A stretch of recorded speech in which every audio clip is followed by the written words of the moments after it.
All right, so hopefully they'll hear me back there. But first of all, he played Private Frost Trooper Ricco Ross. Played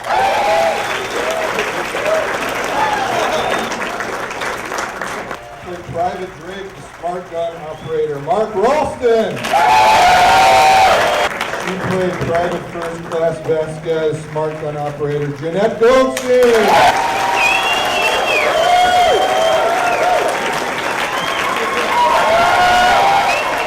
Played an artificial person named Bishop, the executive officer, Lance Henriksen.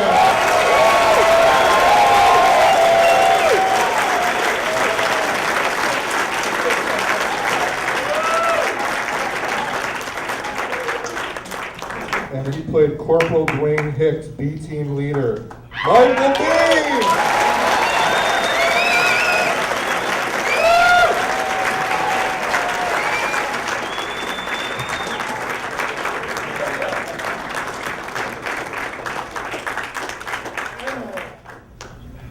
Wow. So I kind of want to start, here we are, it's 25 years later, we have a packed house here. Last night with no guests, packed house, still, because they love this movie. So can we start by talking about, what it means to be in this iconic film? What's meant to you personally, to your career, just any thoughts about the film? Should I start? Sure. I figured I would start just because it was my first film. So it was my first film. It was my first time on film, on TV, or anything. I was, I had no idea what to do, what back to one meant, what a master shot meant, or anything. And these guys helped me the first time. They said, Did they, though? "Oh, absolutely." Yeah. I was terrified. Absolutely terrified, and they would just say, okay, back to one means go back to the beginning. Master shot is they shoot everyone, and so so the stern look on my face was me trying not to sort of like be afraid or cry or anything. Jenette came in there looking very different from the character you guys saw on screen. She came in there with long hair, green eyes, they were in dark brown, light skin, and transformed herself into what. For me, it was interesting because I don't often get a lot of film offers at the same time, but I had got offered Full Metal Jacket at the same time as Aliens, and they overlapped 1 week, and I had to make a choice. And Cameron had just done Terminator, and so he was known, but he wasn't like Stanley Kubrick at the time. And every actor wants to work with Stanley Kubrick, so I had a hard time with that one. And Cameron said, "Listen, I'll tell you what, I'll let you come a week late to our shoot if Kubrick will release you." And I brought that back to Stanley Kubrick, and he said, "Nah, I can't release you. I can't release you." I said, "Well, can I at least read the script? Because they wouldn't let nobody read the script." And he said, "Nah, the script isn't finished, so I can't let you read the script either." So I had to make a decision, and I chose Alien, and the rest was history. So it was a pivotal point in my career, and I think I made the right choice, and I'm glad I did it. I just have to say that Kubrick was shooting Full Metal Jacket, and then Jim came over with Aliens, and they shot Aliens, and then cut it and released it to the world, and Kubrick was still shooting Full Metal Jacket. Kubrick, actually, from what I understand, what's the name of the lead? Matthew Modine. He conceived and had a child. It's true. We used to hang around with all of them while they were shooting it. A good friend of mine is a guy by the name of Timmy Colseri, who was originally supposed to play the drill sergeant, and he was cast as the drill sergeant, and Lee Ermey came in. He was a real drill sergeant. He was the one who was teaching him how to train, and Kubrick kind of fell in love with him. And they ended up booting Timmy, who was living in the same apartment, the same house I was living in. He was living in the basement part of the house. And I was there when he got the news that he didn't get the part anymore. So it was kind of devastating to him. He ended up playing the door gunner in that movie, which is famous because he's like the Matthew Modine helicopter. says, "How do you kill women and children?" And he says, "Easy, you just don't lead them so much." Ain't war hell? You know, he's like famous for that now. Like everywhere he goes, people like recognize him. But just, I think you made the right choice. The other thing, when we were shooting Aliens, they were shooting Full Metal Jacket at the same time, and we were working, and then we'd go out and we'd bump into them because we're all in England at the same time, and we'd bump into them, and they were having hell. I mean, they were having a hard time. They were not happy. People were getting fired, and we were just doing our thing, rolling along, you know? Yeah. Mark or Lance? Yeah, just every young man's favorite thing to do is to get up and go play with guns, play army all day. That's kind of like what it was. We just strap on and get the weapons out and go on some sort of sojourner journey. But we knew, I think all of us, as soon as you read the script, Cameron's script, I mean, talk about a page turner. I mean, honestly, to read it, you rip right through it. And I remember my last meeting with Gail and Jim, to go in Jim's office, and there was artwork, you know, his shot list in pictures that he drew. You know, he's quite an amazing artist, but just plastered around the office. It was extraordinary. So that's what gave me the idea that I was in for something really quite unique.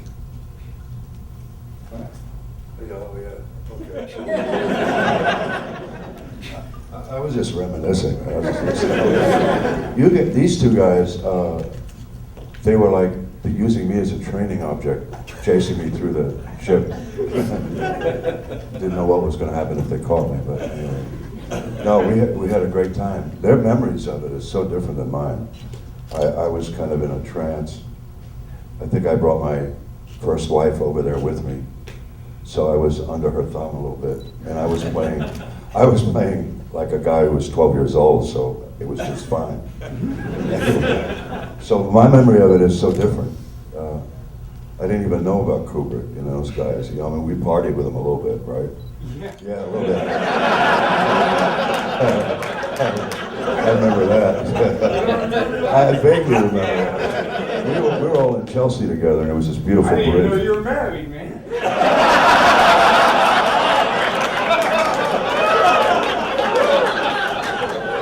I don't remember you acting like a married.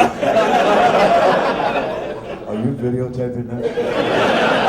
Oh, there's no, yeah, I've already passed the 7 years. Anyway, I don't remember being married, actually. We had a great time. I had to audition for the part, and I remember, oh, hell yeah. Oh, yeah, yeah. And he said if there was anybody in This is the England. original Terminator right here. No. Right? Oh, well, yeah. No, that got twisted around. No, I know what you're saying. You want to hear that story? No. That's right, you guys saw Terminator tonight. Yeah. This is the star of Terminator.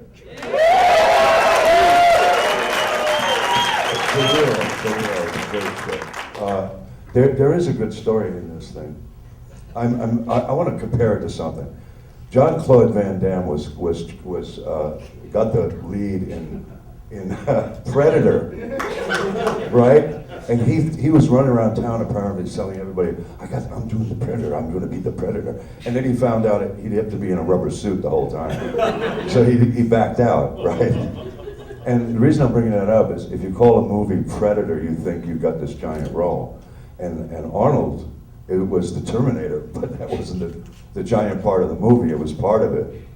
It was like a dog you couldn't get off your heels, you know what I mean? No, like a bulldozer, you couldn't get off your heels. Anyway, that's my story, I'm sticking to it. But the point I'm trying to make, no, I was in it, I was loafing around Terminator with Paul Winfield and I and a couple of cops. But to watch these guys, what they went through was really incredible. And then for us to go to Aliens was really another.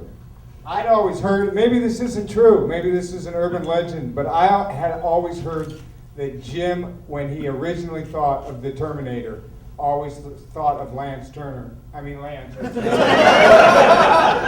Lance as the Terminator, but the studios, wouldn't go with Lance. That's what I heard, so that could be wrong. But that's what I believed, and that's what I've thought for the last 20 years. So, That's what Bill said. That's what Gail says. So if Gail says it, then Well, Gail said I was gonna be the Terminator, but the problem was I went in, Jim asked me to go in 15 minutes before him and show him what the Terminator was gonna be like, my version. And I did go in and kick the door in. I had cuts on me and put tinfoil on my teeth and just trying to give him like that picture you're taking, just a shot of it. And I kicked the door through and the secretary almost had a heart attack, and then I kicked into Hemdale's door and hung, gave him a hairy eyeball for about 10 minutes, and Jim arrived and I left. That was it. And he said, anybody can play Terminator, but not him. Hemdale said, anybody, yeah. No, it wasn't Daly, it was Hemdale. Well, that's John Daly. Yeah. John Daly's got the other guy. I forgot. Yeah, that's the guy. John Daly. Yeah. He said, anybody but him. So that was the end of that. But that's all right, I was doing it for a friend. And look what it turned into. And he was great in the movie. Yeah.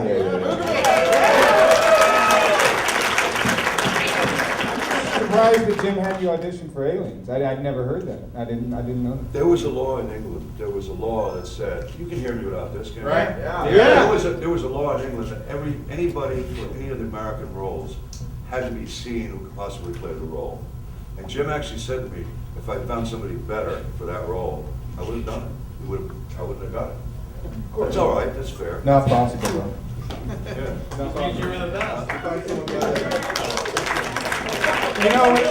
You So much, everybody. what I remember about Lance was that Lance used to, he was kind of I guess more of a character actor than any actor I've ever worked with, because he used to go around the set all the time asking us, what he could do for us. He'd just go get me a Coke. This is true. I swear to God, True the stuff. whole time he would just come and You say, were in character. and you'd just go like, what's your name?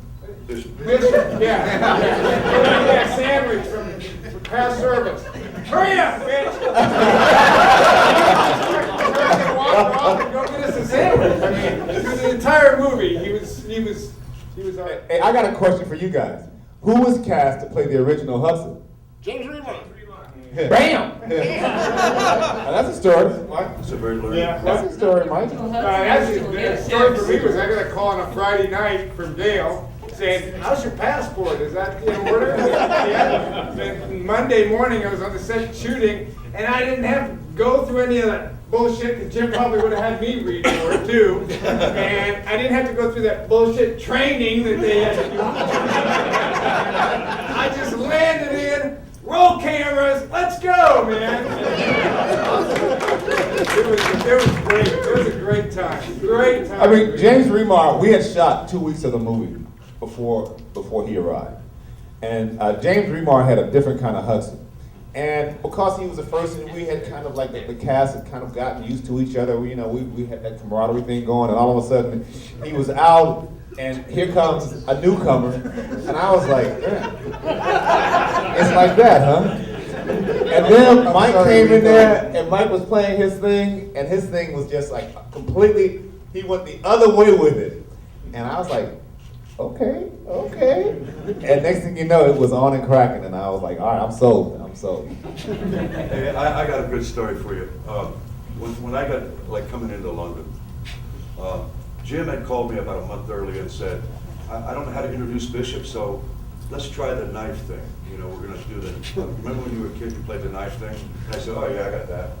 Knowing him though, I went and got every kind of knife you could get because I didn't know what he was going to choose. And I had to work with it. So I got this kind, that kind, all these knives, right? And worked with them all. So by the time I got to London, I brought all the knives with me, and they were on top of in my luggage. They were right on. It's true. And I get in, and the guy says, "You have anything to declare?" And I said, "No." Opens the bag, and there's all the knives. So it's back away from the bag. They weren't going to let me in the country. They were going to kick me out. The IRA was heavy involved at that time. Right. So, and then Gail had to come down and get me out.